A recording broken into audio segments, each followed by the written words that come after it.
MP. We'll also look at the record rise in channel crossings with a former Home Secretary. All of that, plus the mysterious promise of a new life-changing technology coming soon.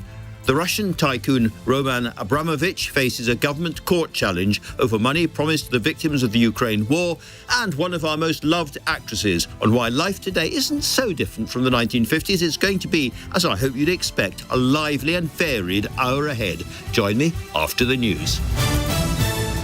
On your radio, on the LBC app, and Play LBC. Leading Britain's conversation. This is LBC. From Global's newsroom at 6 o'clock. It's understood the UK will be forced to commit to increased defence spending to 3.5% of GDP. Reports suggest it's part of efforts by Nato to keep the US on side. Sir Keir Starmer yesterday reiterated the importance of deterring Russia while outlining the strategic defence review.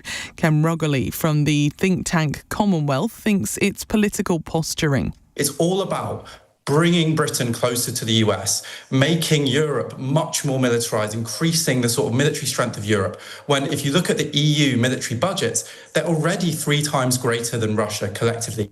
Search teams have been seen draining a well as part of new searches for Madeleine McCann in Portugal. The toddler was last seen in Praia de Luz in 2007. The Israeli military says it's investigating after 27 people were reportedly killed at an aid distribution site in Rafah. The IDF says it shot at a number of suspects who approached its forces and had ignored warning shots. And the North Face and Cartier are the latest brands to report having customer data stolen in cyber attacks. Both retailers say names and email addresses were taken, but not card details. In the city, the FTSE 100 has closed up 12 points at 87.87. The pound buys $1.35 and €1.18. LBC weather, mainly dry for much of the UK tonight. Showers in Scotland, especially in the west and far north. A low of 3 degrees. From Global's newsroom for LBC, I'm Amelia Cox. This is LBC from Global, leading Britain's conversation. It's 6 p.m. Now, Tonight with Andrew Marr. Good evening. Let's keep talking about how to defend this country properly against our enemies. Yesterday, I argued that the Strategic Defence Review was essentially all about credibility, persuading the Russians and others that we were too dangerous to attack, and that this would require even more money spent faster than the new plan. I spoke to Lord George Robertson, co-author of the review, and although his words were guarded, I think it's clear enough what he really thinks. If the people of this country want an insurance policy, want to be safe, want to make sure that their children in the future are going to be safe, then tough decisions will have to be made. The Prime Minister's already made a very, very tough decision for a Labour Prime Minister, which is to say we're going to cut the aid budget in order to give the Ministry of Defence more money. That took a lot of toughness. At the NATO summit, a lot of countries round the table are going to be saying if we're going to get to 2% or 3% or the reputed 3.5%, then a lot of social programmes may well have to go. But if we're going to be safe and we're not going to have the lights turned off, then people will have to pay. Well, Keir Starmer says he doesn't want to engage in the fantasy politics of promising things he can't fund. Quite right. But he also said recently there were discussions about what Britain's contribution should be ahead of that NATO conference taking place in The Hague shortly. And that, I thought, was a cautious nod to the unavoidable reality that NATO really wants us to spend even more. Mark Rutte, its Secretary-General, says he expects its members to agree a higher defence spend of up to 5% of national output, way above the 2.5% our government has so far agreed. Now, given how much emphasis Keir Starmer's put on NATO, it's hard to imagine him, isn't it, just saying, sorry, can't. That means that right now, the Chancellor, Rachel Reeves, has a big new headache.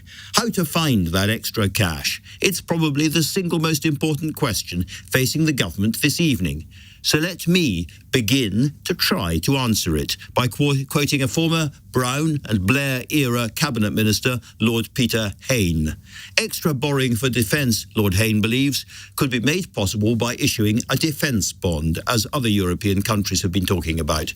To make that happen, he said, the Chancellor would need to break free from Treasury orthodoxy.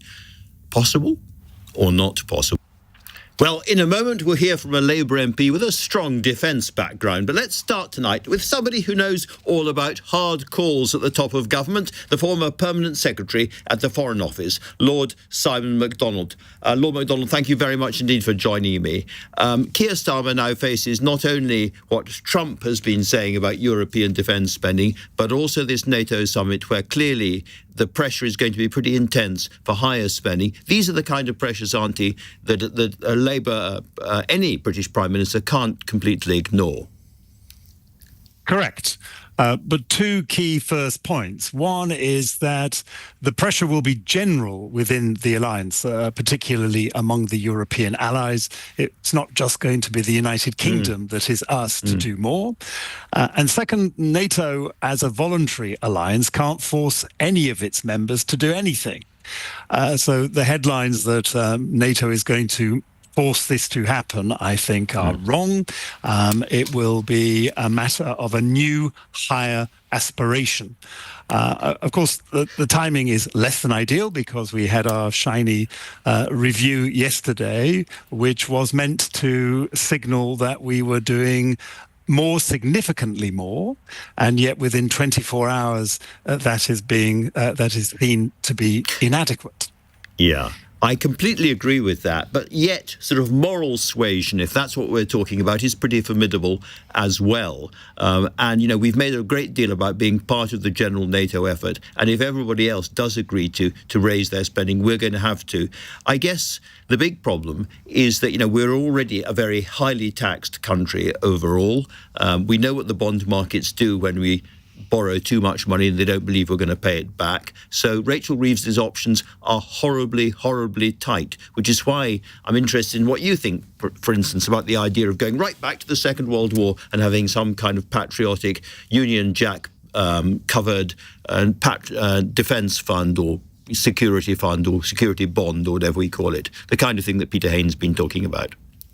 I mean, it's an idea. I would be surprised if the bond markets welcomed it with enthusiasm, because, as you've already said, money which is borrowed has to be paid back, no matter the label on top of it. It feels as though, in the absence of significant economic growth, the Chancellor and the government are going to have to look at cutting the budget elsewhere. And that is going to be a very, very difficult set of discussions to be had. We know it's already difficult. At this stage in the cycle, we've got the spending review coming up next week. Do you think the strategic defence review was simply launched at the wrong moment? Within 24 hours, as we're discussing, some of the big headlines from it are looking a bit tarnished. But no, I mean, this is part of a sequence. As all these timings were known for a long time, so the defence review followed by the spending review. But as we're discussing, what the Chancellor announces is just getting more and more difficult. Indeed, and there is I said right at the beginning, it's all about credibility. It's about persuading the Russians and whoever else that we are really going to spend this money, we are going to up our defences, and we are going to be more dangerous to attack. But if immediately the money starts to unravel, then the whole thing unravels, doesn't it? That is the danger, yes.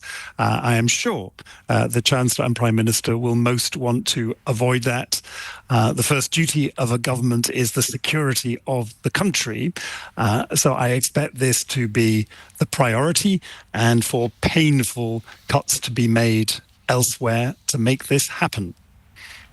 So to be clear, because after all, I mean, the Prime Minister's language yesterday could not have been stronger, saying more or less exactly what you've been saying. This is my first priority. This is the thing that we have to do before everything else, is defend the country properly. Now, that being so, it probably means that the spending review, the departmental spending review, is going to be even bloodier, even harder than we'd expected. Is that what you'd expect? That's exactly what I'm saying. It's politically very tough, especially for a Labour Prime Minister, a Labour Chancellor. But the signals very consistently are, despite that toughness, this will happen. It's going to be an absolutely fascinating month ahead. Lord MacDonald, thank you very much indeed for talking to me. Right, let's hear now from Fred Thomas, the Labour MP for Plymouth Moor View, former Royal Marines officer, who is also a member of the Defence Select Committee. Presumably, Fred, you welcome the Strategic Defence Review, all the things that it's promising, all the things that it's saying. Now, as a former serving soldier yourself, can you just first of all explain to people listening why spending more money on accommodation for the army is so important? It's absolutely huge. And it's not just accommodation we're spending more money on. We've given the first above inflation pay rise to serving personnel in living memory. And that's really important, that people are paid well, they're housed well, because ultimately morale is vital to a fighting force. And it's really important we're doing that. We do have a problem in this country with recruitment and retention. We want the numbers to go up in the military, but you can't magic them up. The government doesn't believe in conscription. And so it's really important to keep people happy, keep them in a good home. And frankly, these people are very brave. They put themselves in harm's way for the sake of our country. We deserve good houses for them. So if I ask you the very basic question, where's the money coming from? And thinking again about what Mark Rutte, the Secretary General of Nato, has been saying about higher numbers all round, what would your answer be? You know, higher taxes are very, very difficult. Lots of your colleagues say, well, maybe a wealth tax, maybe a tax on banking, maybe a tax on this or that. Other people say, well, you can find different ways of borrowing. Peter Hain thinks that. What do you think? Well, let me come on to how you raise more money. But the first point to make is we've already put more money towards defence. For the first time since the 80s, we're not talking about cuts and down arrows. We're talking about more capability. Fair point. The Prime Minister made an extremely difficult decision for any Prime Minister, especially a Labour Prime Minister, to cut the overseas development aid budget to fund the increase to 2.5%. That should not be understated, and we shouldn't pass that by quickly. That's really important. And so that money is budgeted for. It's there already. I think what you're asking is if this country needs to spend more than 2.5%. On defence, which absolutely is the ambition in the next Parliament for the government. Now, my personal belief is that might have to happen sooner. If that does have to happen, how do we do it? You've mentioned bonds, and we already have the British Business Bank. There already is a fund within that called NSIF. Within that is angled towards security. And so there are already mechanisms where we should be able to help industry borrow money to build more.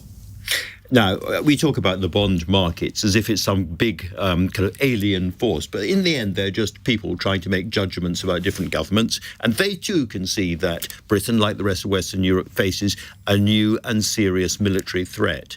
In those circumstances, isn't it possible, do you think, to find ways to persuade the bond markets around the world that this is not a spendthrift government just throwing money away, it can't get back again, but this is an actually essential part of defending and putting a bulwark around our civilization and our country? Absolutely. And there's clear reference to that in the SDR that was released yesterday, where there's specific reference to enabling venture capitalists to invest in defence companies because they will then see that in the MOD there is a reliable customer. And that's important because the tech that we need to integrate into our force is not going to be supplied realistically by large companies who deliver multi-year millions of pounds worth of platforms. Instead, it's going to be things that are innovated quickly. So how can we enable the MOD to make that spiral development quicker? And the answer is by mobilising private money. Because, listen, this country's economic situation that the government inherited from the Conservatives is really difficult. So we need to find ways of enabling private money, as much as just borrowing with a public purse. And how do you do that? You make sure that the MOD as the end customer shows it's reliable. shows that it's able to adopt and integrate technology into the warfighters' hands. Because it hasn't been very reliable up to now. It's not been the shrewdest buyer of tech and buyer of equipment and infrastructure. There's lots of different elements within the system that are challenging. One of them is that it's very hard within the UK to go and buy the product that you want that already exists, because there are commercial competition laws that basically rule out single source procurement. We do need to change that, in my opinion, and that without that change, some of the things in the SDR will be unachievable. Finally, we've heard from Keir Starmer that this is his number one priority. You know him probably better than the rest of us. You see him a lot. You're part of a new group of Labour MPs with a military background. It's not just yourself. Do you think he really is really committed to this, that he's really committed to higher spending if necessary and will take those hard decisions that Lord MacDonald was taking about if he has to? Well, I don't just think it. He's already doing it. And as I said before, at some considerable cost to what we're able to do elsewhere. He has shown remarkable leadership on the world stage, and I'm not just saying that as a very pro-government Labour MP, which I am, to be fair, but I think it's fair to say from across the political spectrum that there's been recognition in an extremely fraught international environment with new leadership in the States, NATO putting us under pressure, as you've alluded to, talk about 3.5%. And by the way, let me just come on to that, because you mentioned that we take part in NATO, and some of the language gave this impression that we'll be dragged along by NATO, but I've got to challenge that. We're one of the leaders in NATO. You know, we already spend, apart from the States and Germany, we already spend the most in NATO. We provided fantastic leadership in European security, and we will continue to do so. All right. I think there is a kind of atmosphere that's building up that will be more difficult than that. But for now, Fred Thomas, thank you very, very much indeed for coming in. And let's turn to LBC's political correspondent, Aggie Chambray, who's been in Parliament all afternoon, as is her wont. Aggie, what have you been picking up on this? I think that the government is increasingly coming under pressure for this 3.5% to be spent on defence. And I think there is an acknowledgement from some people I have spoken to today that that may happen at some stage. I was speaking to one minister who said, we don't want to be on the wrong side of history with defence spending, and told me to watch the NATO conference very carefully. But what about the money? They acknowledged, as others have to me, how difficult it is going to be to get to 3%, let alone 3.5%. You just heard Fred Thomas there talking about how he thought we might have to get to 3% sooner than the next Parliament, but there is already this 3.5% on the table. But it's interesting, that conversation you were having at the beginning of the programme with Sir Simon MacDonald, saying, and he basically said he didn't think the SDR was done at the wrong time. But this minister said to me they were slightly sceptical of the timing of the SDR because it was 2-3 weeks before. Everyone knew the Hague conference was coming. It's in 2 or 3 weeks, and people could see this coming down the tracks, that this NATO conference was going to be slightly overshadowed by the call for 3.5% and this incredible pressure that will be put on the UK. And yes, it's true that they cannot be forced, and yes, it is true that the UK wants to have a NATO first approach, but there is going to be considerable pressure, and I think they may have to do something sooner rather than later. This is going to be an interesting June. Aggie, Fred, thank you both very much indeed. Up next, we're going to talk about another big issue the government's facing, and which could cost them a bit of money, tackling the rising numbers of migrants making treacherous journeys across the Channel. You're listening to Tonight with Andrew Marr, and the time now is 6:17. This is LBC.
Channel over.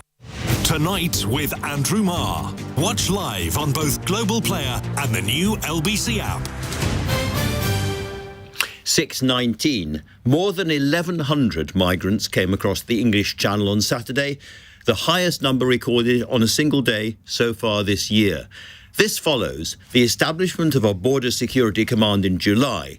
New legislation to give the border security expanded powers to smash the gangs, including sentences of up to 5 years for migrants who refuse to stop for the French authorities, and enhanced powers to seize the assets of suspected smugglers. There's also been the expansion of detention and deportation facilities, a new deal with France and other partners to allow more police intervention in shallow waters, and up to 100 new intelligence officers for the National Crime Agency to disrupt smugglers. Now, you might say that these are all measures that take time to work, and that is an absolutely fair point. But so far, also, absolutely zero effect on the numbers. Speaking to the Home Affairs Committee this afternoon, the Home Secretary Yvette Cooper demonstrated that all is not lost. We have substantially expanded the work that the National Crime Agency is doing, the work that the Border Security Command is doing, and the work both here in the UK. This particular example today is about a gang that has been operating based from here in the UK, but we also know there are particularly Iraqi Kurdish gangs and other gangs that have been operating in northern France, that we're cooperating both with France and with Germany and with Iraq and the Kurdish regional government to be able to pursue those gang networks as well. But this, without doubt, remains a continuing policy crisis for the Home Secretary, so it's very appropriate that my next guest, the former Conservative Home Secretary Amber Rudd, also co-hosts The Crisis Room, Global's new podcast. Amber, very good to have you in the studio with me. Thank you. This is really, really difficult, clearly, for Yvette Cooper. She is doing things. I mean, a gang has been smashed as we speak. Nonetheless, those numbers keep on rising, and to just say it's the weather isn't going to be enough. If you were sitting in her chair, what would you be doing next, do you think? Well, when I was in her chair, we had a lot of problems with illegal immigration, but we didn't have that problem. In my last year as Home Secretary, we had about, we think, 300 people come across the Channel. And by coincidence, we had about 300 people we returned to France under the former Dublin arrangements, which allowed you to do so. I was going to say, was that because we were in the EU, That's basically? Because we were in the EU. But I would say I'm not one of those furious Remainers, Andrew, who's just going to say this problem is just because we're no longer in the EU. But it is because we're not working internationally successfully enough. And when we were in the EU, we were able to do that. We should be able to do that now with the EU. And I'm sure, well, actually, I heard some of Yvette's commentary, that is going to be part of our intention. We have to have some sort of deterrent, and we have to have some sort of better intelligence working throughout Europe and beyond. And she knows that, and she's got to get a grip on it. You know, before this exploded, when it was sort of 300, i.e. negligible, compared to the 1,000 a day now, it was already a business, a really nasty trafficking business of people and smuggling. But it was a small business. Yeah. And now it is an industry. It's a big, big business. Absolutely. We used to say that people don't come across the Channel because it's the most dangerous waterway in Europe. And people believed that. And then during COVID, when the ships stopped, and on a quiet day, somebody decided to put to sea, and everybody realised they could do it, and the whole business model exploded.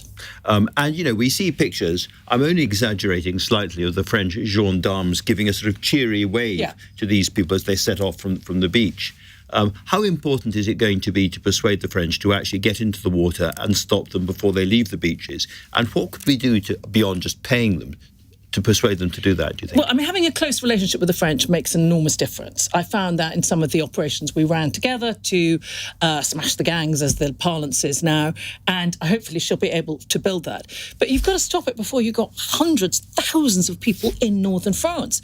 I mean, there's only so many police to stop these large gangs of people who get into the water. However many police we invest in, we have to work with the French and with our European allies to stop that big trek.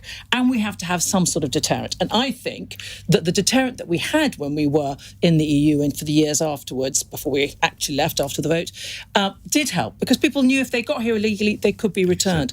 And Keir Starmer's obviously working on that. There has to be some sort of deterrent. So do you think people who get here? I was going to say, do you think having some kind of setup in the Balkans or somewhere else, not Rwanda, but somewhere that's overseen by the United Nations, so people can be sent back to if they're judged? There has to be something. That has to happen. Yeah, I mean, I have to tell you, in 2015, I remember sitting down in a cabinet led by David Cameron, and at that point, even then, we were looking at maps saying, is there any other place we could have before people get to the UK where we could assess people's eligibility for being asylum seekers here? So this has been going on in UK governments for, I would say, 20 years. It is extraordinary. Amber, while I've got you here, let me ask you about another thing that you will be well aware of from your time, which is the grooming gangs scandal, which has gone on and on and on. And Yvette Cooper has also announced that they're going to go back and reopen a lot of old cases, I think 200 or so old cases of sex grooming gangs and the exploitation of children to find out if what the patterns are. How much do you welcome that, and do you think the government is finally getting a grip on this? I do welcome it. I think any action to address the perpetrators of this terrible crime is a good thing. She obviously resisted the calling for another national inquiry and instead asked for these individual case reviews by the different areas. And that has led to, as you rightly said, a whole lot of... Great clamour for a national inquiry. There was a clamour for a national inquiry. She resisted that and instead is doing these local ones.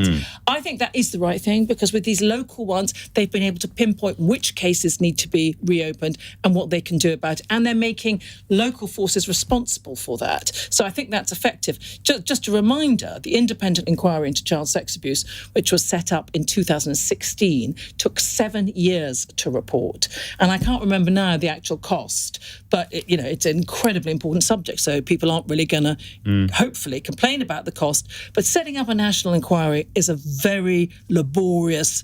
and takes a long time. And what happens is people say, there's a national inquiry. Takes a minute and spends years, as Harold Wilson said. And so all questions about that subject get pushed over there.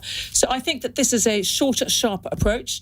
And hopefully, I see that Louise Casey, the multitasking Louise Casey, has been called into some more. She's in charge of every inquiry in all directions. It's always Louise Casey. Yes. You're absolutely right. Now, speaking of which, just tell me a little bit about the crisis room. Is this a kind of a mini Cobra with microphones? Well, that is sort of the idea, yes. I mean, what we've got is a renowned former journalist, or current journalist, Mark Urban, a former CIA intelligence officer, Mark Polymeropoulos, and a former Home Secretary. And the idea is we've got 3 different types of expertise on what goes on in a crisis. And so we're going to be able to look at it from our own perspectives and try and unpack with some new insight for the listeners what's actually going on. And surprisingly, I know that it's going to be available on Global Player. Global Player is the place to go for it, Andrew. Indeed. Amber Rudd, thank you very, very much for coming in. Now then, officials in Gaza say that at least 27 people have been killed by Israeli tanks and drones while queuing for food at a distribution point they set up. Now, this is the 3rd time something like this has happened in just 3 days. The Israeli military says they fired after individuals moved towards them in a way that posed a threat. But the United Nations Human Rights Chief has called this a war crime. Volker Turk says deadly attacks on distraught civilians trying to access the paltry amounts of food aid in Gaza are unconscionable. I'm joined now by the World Affairs editor at The Independent, Sam Kiley. Sam, great to have you on the show again. One of the problems with this story is the IDF, the Israeli Defense Force spokesman, has just said, well, how do you know what went on in Gaza? You're just listening to Hamas propaganda. And that is partly the case because they don't allow the journalists in the first place. It's a kind of closed catch-22 kind of circle, isn't it? Well, yes and no. I mean, I think there are lots of very distinguished journalists in Gaza that are not connected with Hamas, the BBC, Global. I mean, we've all got stringers and correspondents there. Many, more than 200 Palestinian journalists have been killed in what international bodies suspect may be deliberate targeting of journalists precisely to shoot the messenger. So the presence of foreign journalists as such may or may not be a problem, but we've got a huge number of eyewitnesses.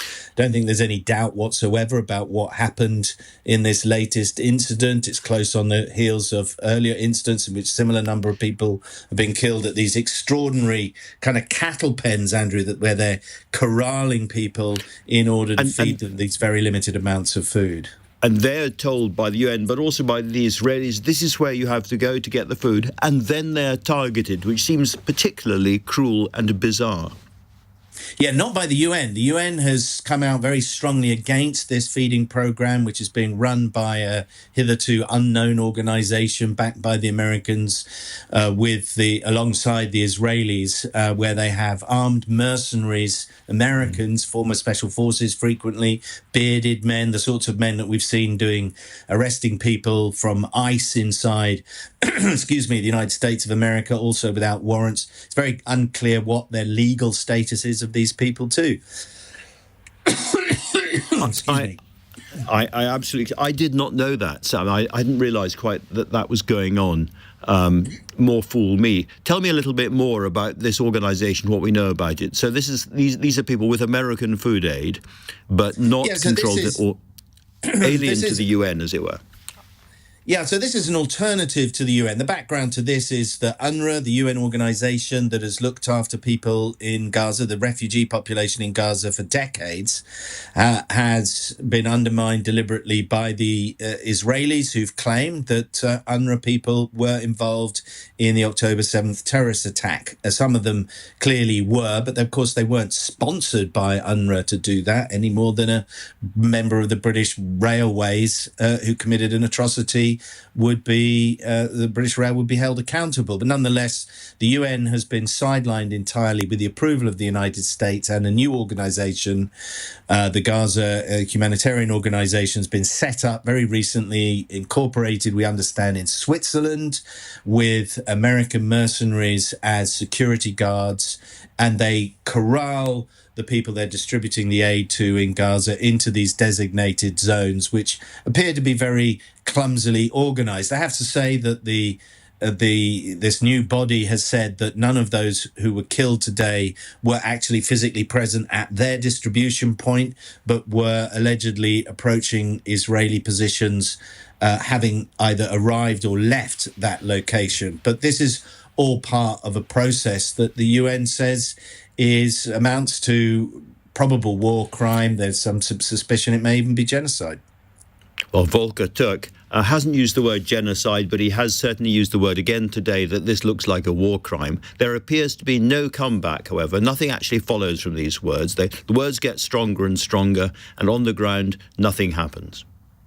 No, I think what's very interesting, if you look at the British government, there is now a growing chorus of disapproval, of more outspoken statements coming from government officials about what Israel is doing, including from some senior Israelis like Ehud Olmert in Israel, former Prime Minister, former Mayor of Jerusalem.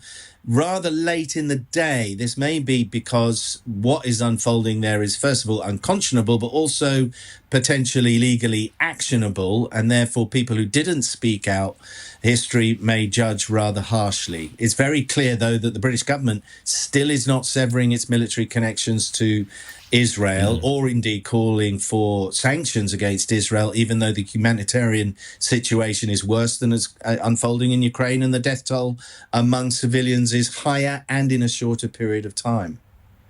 A grim and horrible situation. Sam Kiley, thank you very much indeed.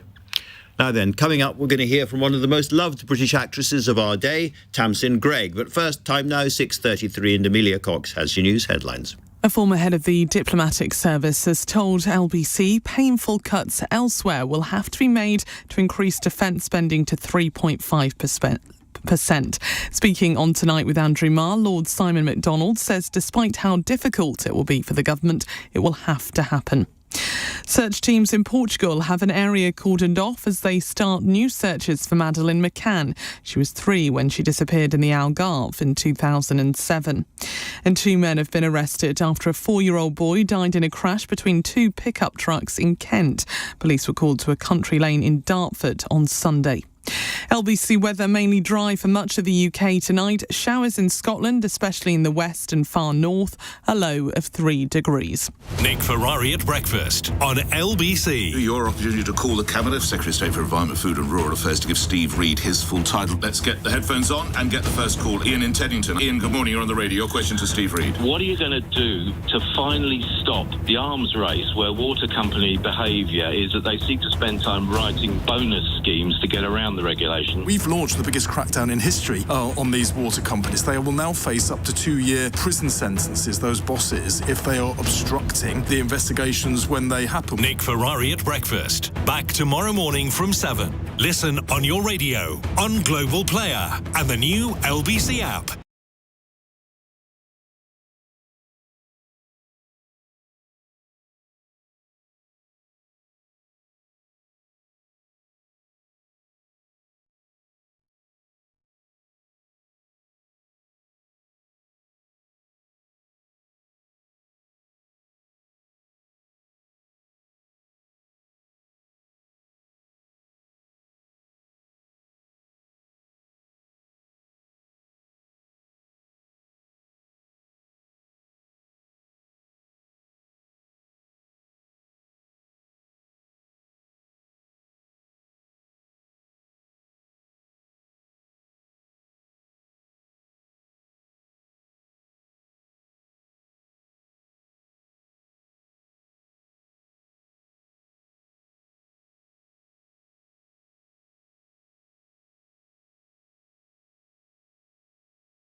Tonight with Andrew Marr. Listen on your smart speaker. Just say, play LBC.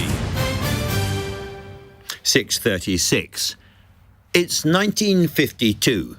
Britain is still a bashed-about, shabby post-war place full of ex-servicemen haunted by the war and thirsty for hard drink, where adultery and divorce are scandalous matters spoken of only in hushed voices, where attempting suicide is a capital offence, and the options for women are remarkably limited. That is all the background for the Terence Rattigan play The Deep Blue Sea, currently being revived in London and starring Tamsin Greig, who you may know best from Green Wing episodes and Friday Night Dinner, the TV shows. She came in to speak to me earlier about this remarkable play that, below its 1950 and addiction. It's a play that's hiding in plain sight. It's got the heart of humanity at it. It's kind of like the universal existential problem. Who am I? What's the point of me? Should I stay here? So in a sense, it's therefore a play about courage, having the courage not to kill yourself. Yeah. Well, the very mysterious character of Mr. Miller from upstairs says, it takes a lot of courage to end your life. But I think you're right. It takes more courage to live each day as the problem that needs to be solved that day. Let's describe to people listening a little bit about the world that Rattigan was writing about in the early 1950s. Very, very sort of grey and impoverished compared to today. All the wallpaper is hanging off the walls. Yeah. There's rationing, and a lot of things we assume today to be legal, were then illegal. Yes, it's a kind of crucible of disappointment. The room that he's placed it in, and set it in this. He's really looked at. Listen to me, having gone to university, the whole Aristotelian structure of the unities of place and time and action. It all takes place over 24 hours in one room. One room. There's no external action. So it happens in the room, and it's a place of terribly lonely devastation. And then the eternal struggle to find out what the point of yourself is. your character, we see right at the beginning, lying on the floor, having tried to gas herself to death in a way that was possible then, is not possible now, of course, and survives. But at that point, trying to commit suicide, we're having a great debate in Parliament at the moment about legally assisted dying, then trying to kill yourself was a very, very serious offence. Yes, it was illegal, and if you attempted it, you became a criminal. And the interesting thing about Hester is that it's easy for her to make that choice because she has already criminalised herself. She already thinks about herself from her very early years. And if you live with self-hatred, you've already criminalised yourself. You're just wrong. Everything you do is wrong. Every choice you make is wrong. And so she lives outside of herself, trapped in her own identity. But of course, at that time, she says to her estranged husband when he turns up, "I must be careful what I say. Attempted suicide is a crime, and I'm speaking to a judge." Her husband is now a judge, the top of the legal system. So she doesn't want to incriminate herself, but she knows that the state then has the power over her to either call her criminal, but also to end her life for her. She could be executed for trying to kill herself. I mean, they'd sort of stopped doing that. Yeah. They've just about at that point stopped doing it. They just thought, well, we'll just put them in prison instead, which is kind of like a slow death. But yes, they could do that. Peggy Ashcroft, of course, was the first Hester. Were you aware that you were, as it were, standing in the shoes of one of the greatest actresses who's ever been on the stage in the 20th century? Thanks for reminding me. Yes, absolutely. And she found it so hard. Yeah. She said at one point in rehearsals, "I hate this. It feels like I'm standing here with no clothes on." Because she's so laid bare. She's so, it's not a word, I'll make it up, vulnerabilized by the journey that she has to go on in this 24 hours. But it's an absolutely fascinating play. Let me just ask you about a couple of other things that people will know you very well from. I think Green Wing was simply the funniest thing I have ever seen on television. Up there with Monty Python. Made, about 20 years ago now? Something like that. And I kind of wonder if it could be made today. It was so close to the edge. Do you think it was a period when comedy was just ruder, freer, perhaps, than it is even now? I think we can be pretty rude now, but also groundbreaking and surprising. It's still out there. People are human, so we will always be funny. But Green Wing was doing something, I think, with its form that hadn't been done before, and I think actually hasn't been done since, where the speed of it is broken down. Yes. And the music that, that kind of editing, I haven't seen anything like it. It was extraordinary. Friday Night Dinner is the other one. Of course, you lost your great co-star very sadly. Looking back at that and thinking about the condition of so many Jewish people in this country today who may be very, very hostile to what the state of Israel is doing and are worried, however, about presenting themselves as Jewish, particularly in London, but all around the country. Do you have any kind of sort of sense that it's been a particularly hard time for individual Jewish people in this culture? I don't know that I'm the right person to answer that question. I'm not a Jewish person. I'm of Jewish descent.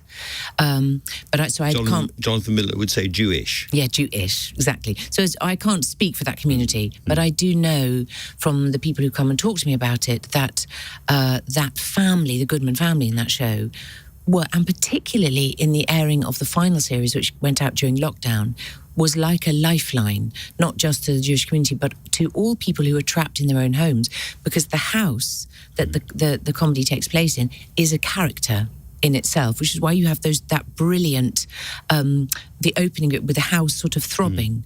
And I think people are related to that, the containment, but also the wildness that is in every family. Tamsin Greig, thank you very much indeed. Pleasure. Now, I'm delighted to say, because this is a conversation, this programme, that you have been texting and writing in already about some things we've been talking about. I just want to read a few of the things that have come in first. This is an anonymous reaction to the Strategic Defence Review. from somebody who says this: I am a serving submariner. While I like the idea of up to 12 new submarines, has anybody explored how they're going to crew the things? We're struggling to crew the ones we have. And of the submariners we do have, many leave to work for the defence contractors for more money, and the submarine service can't compete. I wish somebody would ask this question. I'm sure somebody now will. Thank you for that. And Leon sent us this as a suggestion about funding more defence spending. We've been talking about that all evening. He says there's no choice left but to tax the corporations and the mega rich. I know Starmer and the like will object, but that's where the money is. The government is skint, the working class is skint, the middle class is getting poorer. London is also the money laundering capital of the world. We could look at that, and the British tax havens. Very good indeed. Thank you, Leon. Now then, let's turn to another big story today. You may remember when Roman Abramovich, the Russian tycoon, sold Chelsea Football Club and promised the £2.5 billion would be used to help the victims of the war in Ukraine. Well, so far, not much sign of that money, and the Chancellor, Rachel Reeves, and David Lammy, the Foreign Secretary, are now threatening him to take him to court to get hold of those billions currently frozen in a British bank account. Let's talk now to Martin Ziegler, the chief sports reporter of The Times, who has been following this story for some time. Martin, welcome to the show. This goes back to that moment when the oligarchs were sanctioned by the British government. We're going to have their assets frozen, but he was allowed to sell Chelsea. Yes, Andrew, good evening. I think the government realised that to have a club such as Chelsea, one of the Premier League's leading clubs, be put in a position where they were effectively ceasing to function wouldn't go down very well. So they agreed he could sell the club and for £2.5 billion, but on the basis, and it was agreed that money would go to help the victims of the war in Ukraine. But there has been a fair to say, a difference of understanding about which victims of the war and where. So the government said it had to be within Ukraine. Abramovich said he wanted it to be broader than that and all victims of the war. So that has led to a 3-year impasse, which has yet to be broken. And the idea, therefore, is to use the courts to force the unfreezing of the money, and presumably most of it would go back to Ukraine if that happened. Yeah, I mean, the government has been saying every few months how frustrated it is, and the talks are continuing. But and it sort of was certainly briefed out about 4 months ago that they would consider court action. Nothing's happened. I mean, I think there is a case of what are they waiting for? Why don't they get on with it if they are really going to do that? Because it is 3 years now.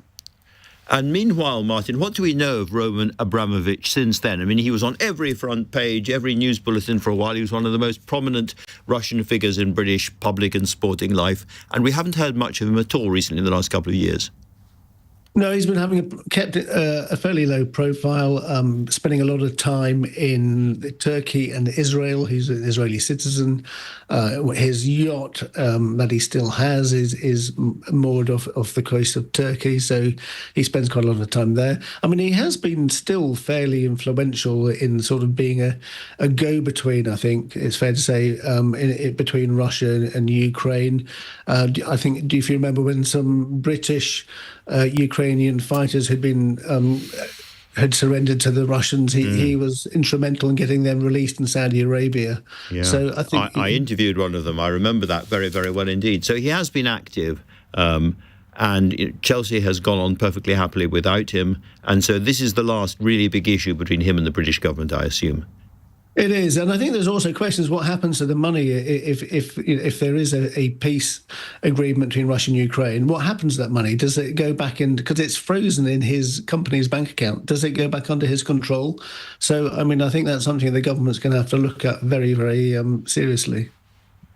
Well, I'm glad I'm not the judge waiting for that case. Martin, thank you very much indeed for that. Now then, Birmingham is a city that's been plagued by bad headlines recently, with the bin strike entering its 13th week. But today they've had some very good news. We'll find out more soon. But the time now, 6:48. Coming up at 7, Ian Dale leading Britain's conversation. Next on LBC.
Risk. Leading Britain's conversation, LBC, tonight with Andrew Marr. 6:50. Now, here is an everything and nothing story. Johnny Ive, the fabled British-born Apple designer, he's the man behind the iPhone and much else, is now working with Sam Altman of OpenAI on a mysterious new device, Io.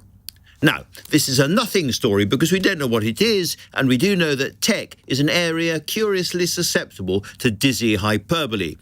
But he describes this new thing, whatever it is, as the coolest piece of technology that the world will have ever seen, and the greatest technological revolution of our lifetimes. Now then, Ive is a serious guy, and so if he's even vaguely right, then this could be the story that changes daily life. As I said, everything and nothing. Let's talk to Will Guyot, LBC's technology correspondent. Will, I'm sure by now you've guessed what it is. Is it spectacles? Is it a nose ring? Is it a ring for the toe? What is it? Or some kind of global suppository? I have no idea. Do you have any idea? Yeah, I reckon it's going to be a badge or something that you're going to wear on your chest, and it's going to have a camera on it. It's not going to have a screen, and it's going to interact with Bluetooth headphones, and it'll essentially be a link to ChatGPT, and it will use the chatbot. And it will also basically take everything that you can see, and it will be able to see it, and you'll be able to ask it questions. Now, I also have another theory here, Andrew. The best way I can describe this, and I've been thinking about this for the whole day, signing Johnny Ive now is a bit like getting Noel Edmonds when you probably should get Anton Deck to do a primetime Saturday night show on TV. By that, I mean incredibly successful in his time. He hasn't created anything new for a while. He's just sold a business for 6.5 billion that created nothing. So he's got a great amount of cachet, and people admire him, and his work is iconic and very important.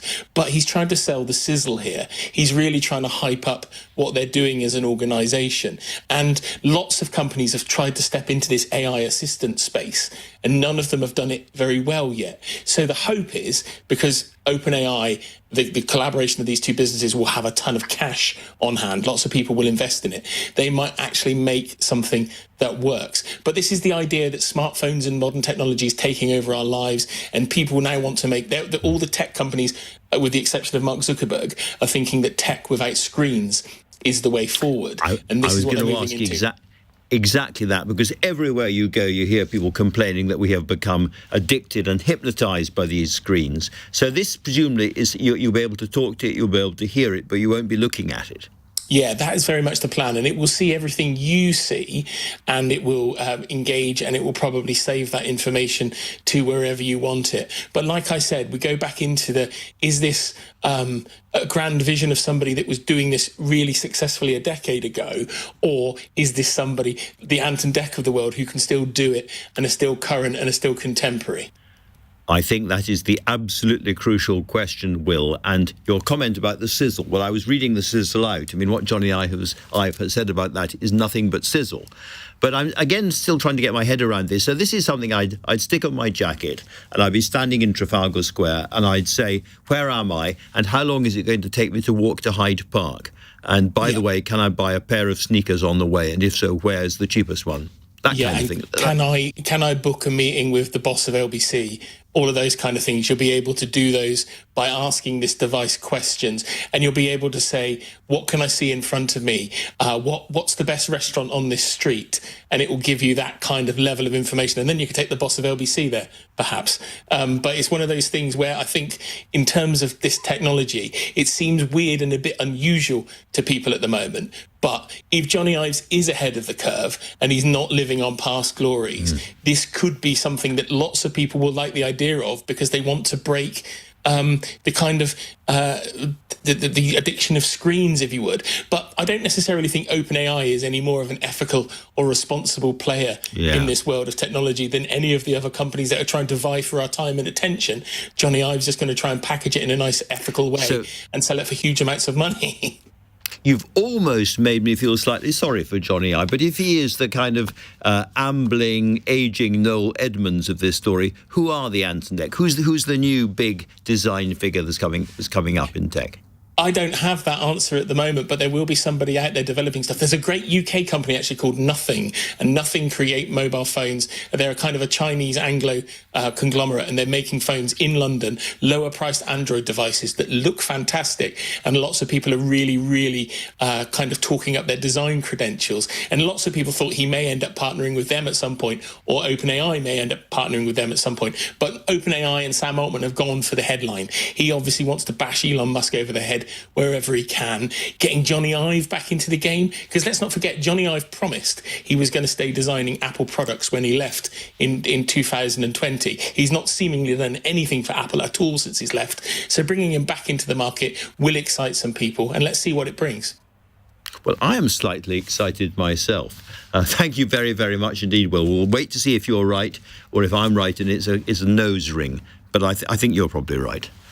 Many, many thanks for that. Now then, finally, our second largest city, Birmingham, hasn't been getting the best press recently. Any reporting they've received has been focused almost exclusively on the bin strikes that have left their streets covered in litter and filth. But today, it's very different. They have been awarded World Craft City status for their historic and extensive contribution to the global jewellery industry. Carl Chin, MBE, is an emeritus professor and social historian and co-editor of Birmingham, the workshop of the world. Carl, very good to have you on the show. Let's go right back to the beginning.